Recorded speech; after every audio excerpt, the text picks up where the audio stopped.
Welcome to the Learning Pines YouTube. We hope this video helps. You start by powering the phone off and removing the SIM tray to prevent short circuits. Next, concentrate heat along the lower edge for 30 to 60 seconds to soften adhesive. This reduces panel stress. Once done, use a pentalobe driver to remove the two screws, place a suction cup near the home edge, and insert a thin plastic pick to separate the display. Move slowly. You're creating an entrance without cracking the glass. With the display hinged open, disconnect the battery first to avoid electrical damage, then detach the display cables. This keeps system power isolated. Once exposed, remove the shield bracket screws to access the volume button flex and mute switch assembly. Keep screws organized by size.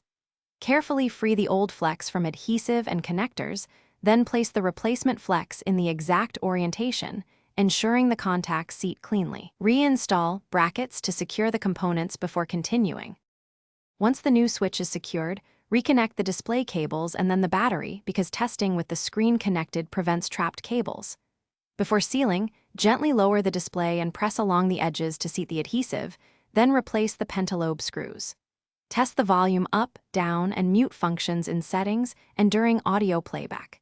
If something fails, make sure connectors are fully seated, clean contacts with isopropyl swab, and try another known good flex if needed. Thanks for watching. Consider subscribing if we helped you.